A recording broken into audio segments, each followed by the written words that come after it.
Bismillah. In the next chapter, Imam al-Ba'li rahimahullah ta'ala discusses military service as an integral part of any state or independent government.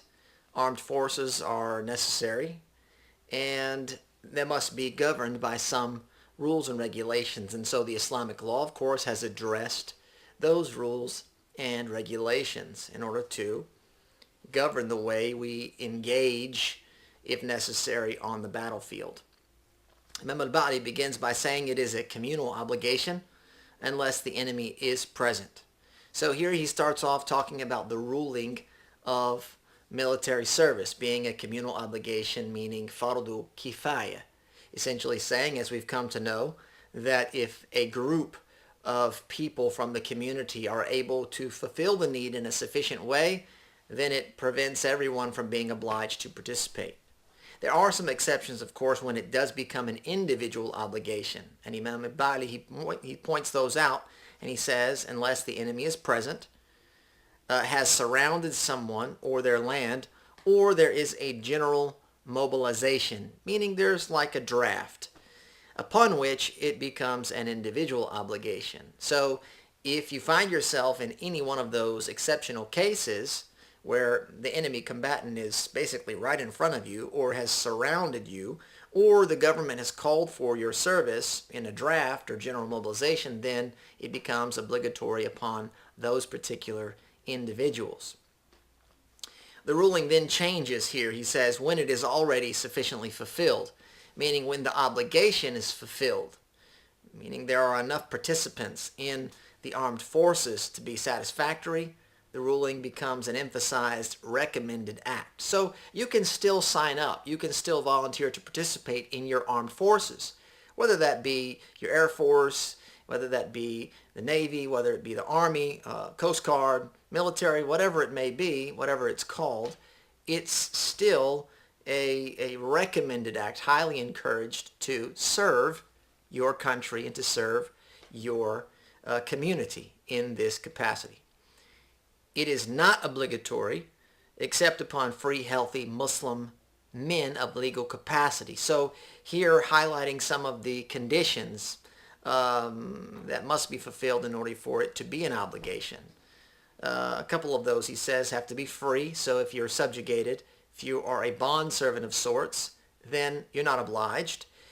You have to be healthy. If you're unhealthy, unfit, incapable, then you're not obliged. If you are a female, you're not obliged, because we're requiring Muslim men of legal capacity, and we know legal capacity means having reached puberty and of sound mind. So those that are minors, for our intents and purposes, that means below the age of puberty, which can be anywhere from 15 years or younger.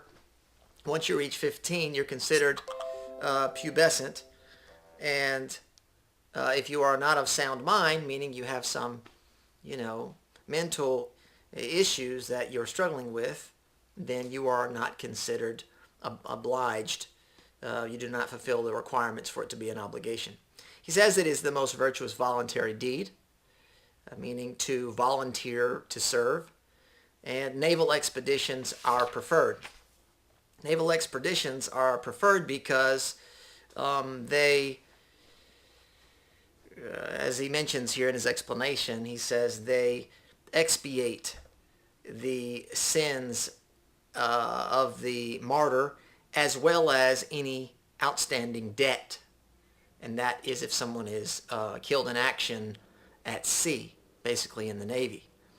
The reason for that is because naval expeditions, they are much more dangerous and more difficult as opposed to land expeditions. And if someone were to die in the line of combat on a land expedition, then that would serve it as an expiation for their sins, but would not expiate any outstanding debt.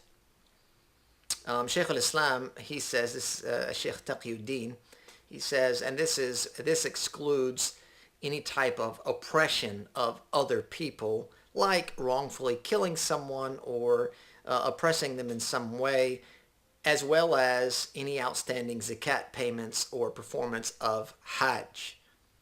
that have been delayed and that must be made up. So those are still in your account, if you will, as obligations to be fulfilled.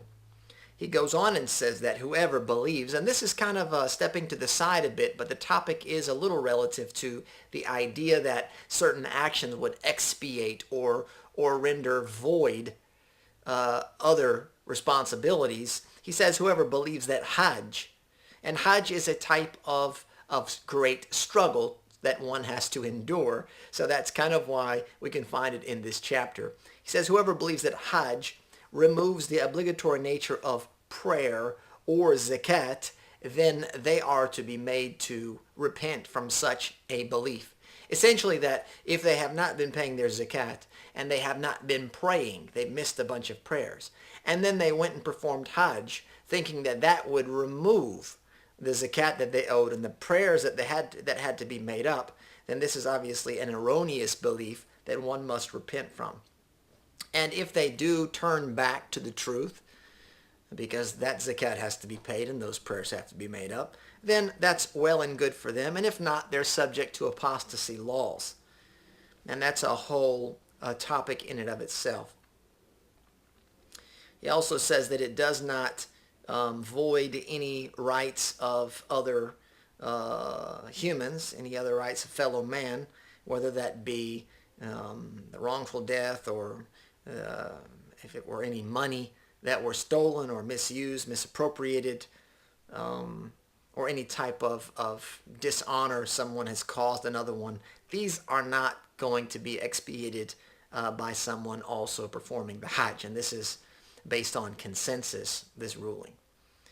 He does say that things like tahara, purification, or salah, Ramadan, for example, Arafah, and Ashura, meaning fasting those days, and similar things, they expiate minor sins as opposed to the major sins. And that should be well understood that, those actions, specifically the ones that were mentioned here and similar actions, they do not expiate major sins. Major sins require a person to repent and ask for Allah's forgiveness.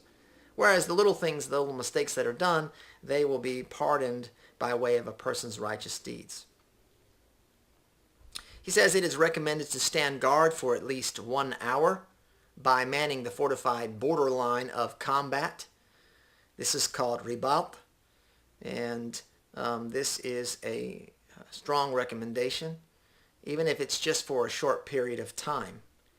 Imam Ahmed was quoted to have said, Yawm ribat, wa laylatu ribat, wa sa'atu ribat, basically a day standing guard, or a night standing guard, or just a moment, like an hour standing guard. So this time frame is something that can be fulfilled even if it's minute in amount. He says the 40 days is a complete term, right? So the minimum would be just momentary, an hour or so, whereas a complete term to serve as a border guard, if you will, is a 40-day period. It is most preferred in the presence of severe fear and is better than residing in Mecca. So that goes to show you the virtue of the deed and the reward, better than residing in Mecca, which is the best place on earth. And this is what Sheikh Taqiyuddin, Sheikh al-Islam Taymiyyah, mentioned and quoted a consensus here in regards to the nature of this action. The next section here in the chapter, he says, an insolvent debtor is not to voluntarily enlist without permission. Acquired collateral or a solvent guarantor. So here you're talking about someone that owes another money, and they're going to go off to enlist in the army. They're going to go and enlist to serve. And of course, we thank you for your service. However, if you owe someone money, the potential here is that you're going to serve your country, but in the process you could lose your life. And a person that is waiting to be repaid that debt could very well lose some of their wealth in the process. Remember, especially for those naval officers, if they are killed in the line of duty by sea, then what happens to their debts? Well, they're wiped clean. And so a person that is waiting to be paid back, well, they'll lose that wealth. And so they have the right to deny voluntary enlistment.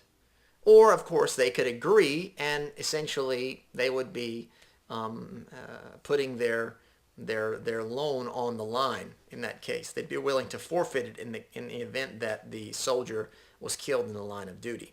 The next exception would be that you acquired collateral, which could be guaranteed. Essentially, you have some property by which you could use as collateral, so that if you did die or you were killed in the line of duty, then they could take that property in order to recover the loan that is outstanding. Or a solvent guarantor, someone that would guarantee for you the repayment of that loan in the event that you became incapacitated or were killed. It says, nor is someone with at least one of their parents who is a free Muslim to enlist without their permission.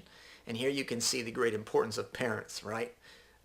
That if someone's parents are still alive, at least one of them, and they're Muslim of the same faith, then they too can deny a voluntary enlistment, because that is their child and they may require their service and their presence. And if they were to enlist, then they would be denied that obligation, right? Because serving the parents, depending on the case, in general, is an obligation. And to voluntarily enlist, of course, as insinuated here, is that it is a voluntary enlistment. It says, it is not permitted for the Muslims to flee from an army that is twice their size, even if it is 1 on 2. So here are some of the rules of engagement in combat.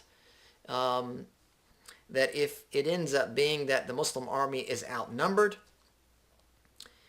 you are not to flee the battlefield, but you are to stand strong and to serve and defend. Even if it is 1 on 2, so even if you're outnumbered 1 to 2. In the event that that ratio becomes higher, then it is permitted. So if it increases beyond 2 to 1, so you start getting into fractions, 2.5 or 3 to 1, then it's permissible for you to flee the battlefield. And it may be even recommended if you perceive that you will suffer great losses. If it appears that, you're just outmanned and outmatched, and if you do stay on the battlefield with such a number, then you would suffer severe losses, then it's recommended to flee and to retreat. And now he moves into some of the,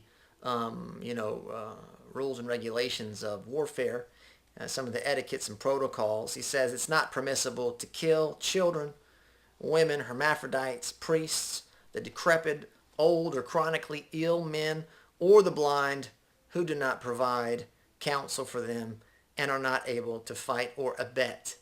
So here you can see some of the etiquettes of warfare. And of course, no one wants to go to war. Killing, fighting is something that's not, is something that the human disdains in general. But as we know, the way of the world sometimes requires that we do serve. And if we are to serve, and we do have to put ourselves out there on the line, and there are other human beings that we're having to face, well, then it's a blessing to have some code of conduct on the battlefield, so as not to take the life of innocents, those that are, not standing there in the way. And that includes, obviously, women and children, hermaphrodites. These are the ones that, could either be male or female. Obviously, it's going to be very, very short and a small number. Priests, religious folks, decrepit, old, chronically ill men, and the blind. He says so long as they're not aiding and abetting and not providing counsel. If they are, then they are considered an integral part of the battle. And so, obviously you have to make those types of decisions in the moment. It says, regarding captured free soldiers, the commander-in-chief must choose between execution, serfdom, releasing or ransoming them in exchange for either a Muslim or for some finance, some wealth. So this is talking about when a combatant is captured. The commander-in-chief, the head of the army, would be responsible for making the decision as to what to do with those prisoners. It's obligatory that he makes the most appropriate choice. Not a choice based on his desires or his whims or his fancies, but a choice that's going to be appropriate for the moment and for the greater good of the state. And if in doubt, then execution is most suitable. And that concludes this section of the chapter.